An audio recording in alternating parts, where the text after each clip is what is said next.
Padma Vibhushan award గ్రహీతలు Telugu ప్రజలు తెలుగు మాట్లాడే భాషా ప్రాంతాలలోనే కాదు, ఢిల్లీకి వెళ్ళినప్పుడు ఏ అవసరం ఉన్నా ఎవరినైనా కలిసి తమ మనసులో మాట చెప్పుకోవాలన్నా నిలువెత్తు తెలుగు విగ్రహం ముప్పవరపు వెంకయ్య నాయుడు గారిని ఈ సందర్భంగా రాష్ట్ర ప్రభుత్వం సన్మానం చేయడం అనేది మనల్ని మనమే సన్మానం చేసుకోవడం అంత గొప్ప కార్యక్రమం. మీ అందరి అభిమాన నాయకుడు, గొప్ప నటుడు, పున్నమి నాగు సినిమాలో నటనలో a commitment ఉండేనో Uyyalawada Narasimha Reddy cinema సందర్భంగా చేసిన నటనలో అదే కమిట్మెంట్. అంటే వారికి సినీ రంగంలో తొలినాళ్లలో అవకాశం వచ్చినప్పుడు ఈ అవకాశాన్ని జారవిడ్చుకోకూడదు, ఈ అవకాశం ద్వారా పైకి వెదగాలని, ఇండస్ట్రీలో నిలదొక్కుకోవాలని ఏ కన్విక్షన్తో కమిట్మెంట్తో వారు తన వృత్తిని చాలా గౌరవప్రదంగా కొనసాగించారో 46 సంవత్సరాల తర్వాత కూడా నటనలో వారి తపన ఈ రోజుకు అదే స్థాయిలో కనిపిస్తుంది. వారే మిత్రుడు చిరంజీవి గారు. నేను చాలామంది నటులు నాకు చాలామంది తెలుసు, ఎందుకంటే చాలా సంవత్సరాల నుంచి ఈ ప్రాంతంలోనే ఉండడం వల్ల 2 సినిమాలు 3 సినిమాలు హిట్ కాగానే ఇంకా వాళ్ళంత గొప్ప నటులు లేరని, వాళ్ళకి ఎవరు పోటీకి రారని భావిస్తుంటారు.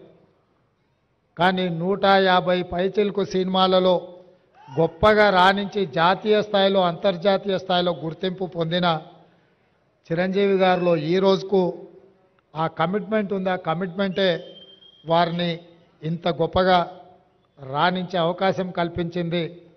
అలాంటి వారిని మా రాష్ట్ర ప్రభుత్వం సన్మానం చేయడం అనేది మా బాధ్యతగా మేము భావిస్తున్నాం.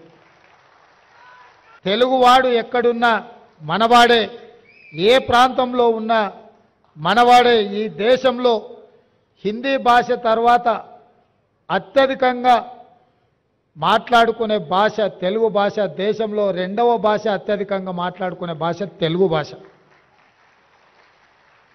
ఇవాళ మన భాష అంతరించిపోతుందేమన్న అనుమానం వస్తున్న సందర్భం, మన కవులు కళాకారులు గ్రామీణ ప్రాంతాలలో సాంప్రదాయబద్ధమైన ఈ వృత్తులను వదిలేస్తే చరిత్రలో కనుమరుగవుతుంది. ఇట్లాంటి కవులను కళాకారులను వివిధ రంగాలలో రాణించిన వాళ్ళను రాష్ట్ర కేంద్ర ప్రభుత్వాలు గుర్తించి గౌరవించి వాళ్ళకి ఈ రకమైన అవార్డులు ఇవ్వాల్సిన బాధ్యత, ఆ సాంప్రదాయాన్ని కొనసాగించాల్సిన బాధ్యత ఎన్నికైన ప్రభుత్వాల మీద ఉన్నదని నేను భావిస్తూ ఈ సాంప్రదాయాన్ని కొనసాగించాలి. అందుకే ఎక్కువ సమయం తీసుకొని వారిని సన్మానం చేసినా దానికి అర్థం ఉండదని ప్రకటించిన ఎంబడే పెద్దలు వెంకయ్య నాయుడు గారిని చిరంజీవి గారితో మాట్లాడి ఈ కార్యక్రమాన్ని ఏర్పాటు చేసినాం. సార్, ఉదయం అంటే అభిమానులు రారేమో, అది మీరు శిల్పకళా వేదిక అంటున్నారు, అది నిండదేమో, కొద్దిమంది వస్తారేమో, ఎలా సార్ ఈ కార్యక్రమం అని నన్ను అడిగినారు. నేను వారికి ఒక మాట చెప్పిన, వెంకయ్య గారి పేరు చిరంజీవి గారి పేరు మనం సన్మాన కార్యక్రమంలో పెడితే శిల్పకళా వేదిక నిండడానికి మనం ఎలాంటి శ్రమ పడాల్సిన పని లేదు, ఆందోళన పడాల్సిన పని లేదు. శిల్పకళా వేదిక నిండగా వారి అభిమానులు తప్పకుండా వస్తారు అని నేను వారికి చెప్పిన. నా నమ్మకాన్ని నిలబెట్టినందుకు మిమ్మల్ని అందరినీ మనస్ఫూర్తిగా నేను మిమ్మల్ని అందరినీ అభినందిస్తున్నా. ఎందుకంటే ఈ కార్యక్రమాలు సాయంత్రం పూట పెట్టే కార్యక్రమాలు, కానీ ఉదయం 10 గంటలకే మీరందరూ వచ్చి ఈ కార్యక్రమాన్ని కల్లారా చూసి ఈ రాష్ట్ర ప్రభుత్వం చేపట్టిన కార్యక్రమాన్ని పెద్దలు వెంకయ్య నాయుడు గారు, చిరంజీవి గారు లాంటి వాళ్ళు పద్మశ్రీ అవార్డు గ్రహీతలు వారు మమ్మల్ని అభినందిస్తుంటే మా ప్రజాపాలనకు ఆశీర్వాదం పొందినట్టుగానే నేను భావిస్తున్నా. అందుకే ప్రతి నెల ఈ కవులకు, కళాకారులకు 25,000 రూపాయల పెన్షన్ ఇవ్వాలని కూడా ఈరోజు, ఎందుకంటే వాళ్ళు నిరుపేదలు. దాసరి కొండప్పని చూసిండు కదా, మా జిల్లా వాడు, నా పక్కనే దామరగిద్ద మండలం, అత్యంత పేద కుటుంబం నుంచి వచ్చింది. వాస్తవంగా మనం ఇట్లాంటి అవార్డులు రివార్డులు ఇవ్వాలన్నా వాళ్ళు అక్కడి నుంచి ఇక్కడికి కారులోనో కావలసిన వాళ్ళని తీసుకొని ఇంత దూరం రావాలంటే కూడా తవ్వ ఖర్చులు కూడా కష్టంగా ఉండే పరిస్థితులు. ఇట్లాంటి పరిస్థితుల్లో వీళ్ళను గౌరవించడం, వారికి ప్రతి నెల 25,000 రూపాయల పెన్షన్ ఇవ్వాలన్న ఆలోచన మా పెద్దలు హనుమంతరావు గారి అనుమతితోటి వారికి ప్రతి నెల 25,000 రూపాయలు ప్రభుత్వం నుంచి పెన్షన్ లాగా వారికి ఇవ్వాలి అని చెప్పి మా ప్రభుత్వం నిర్ణయం తీసుకున్నది.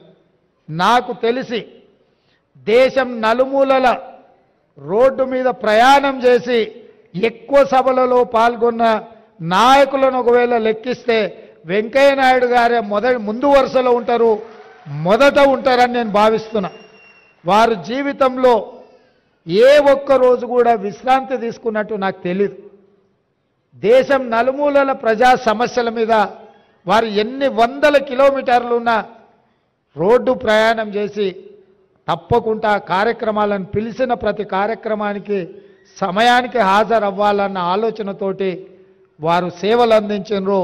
వారు ఈ దేశానికి రాష్ట్రపతి అవుతారని నేను భావించిన, భవిష్యత్తులో ఆయన ఉపరాష్ట్రపతి తర్వాత రెండవ తెలుగువాడుగా ఆనాడు నీలం సంజీవరెడ్డి గారు రాష్ట్రపతి అయినరు. వెంకయ్య నాయుడు గారు కూడా ఈ దేశానికి రాష్ట్రపతికి ఎదగాల్సిన అన్ని అర్హతలు ఉన్నాయి. తప్పకుండా వారికి అవకాశం వస్తుందని నేను భావిస్తున్నా, రావాలని నేను కోరుకుంటున్నా. ఎందుకంటే ఢిల్లీలో మన తెలుగు వాళ్ళ లీడర్షిప్ అనేది కొంత తగ్గినట్టుగా కనిపిస్తుంది. ఎందుకంటే పార్లమెంట్ సభ్యులు చాలామంది వ్యాపకాలు ఉన్నోళ్ళు ఎక్కువ మంది వస్తుండ్రు. ప్రజా సమస్యల మీద అవగాహన ఉండి అవసరం అనుకుంటే జాతీయ స్థాయిలో ఇతర నాయకులనైనా పిలిపించి మాట్లాడగలిగిన శక్తి సామర్థ్యాలు ఉన్న నాయకత్వం తగ్గుతున్నట్టుగా కనిపిస్తుంది. రేపు జరగబోయే పార్లమెంట్ ఎన్నికల్లో అలాంటి నాయకత్వాన్ని ఎన్నుకుంటే ఢిల్లీలో మన వాళ్ళు ఎవరైనా వెళ్తే పార్టీలకు అతీతంగా ఏదైనా సమస్య తీసుకొని వెళ్ళినప్పుడు చెప్పగలిగి మాట్లాడగలిగిన నాయకత్వం ఉండడం అవసరం ఉంది. రాబోయే పార్లమెంట్ ఎన్నికల్లో అలాంటి నాయకులను గెలిపించాల్సిందిగా కోరుకుంటూ మీ అందరి దగ్గర సెలవు తీసుకుంటున్నా. ధన్యవాదాలు మిత్రులారా.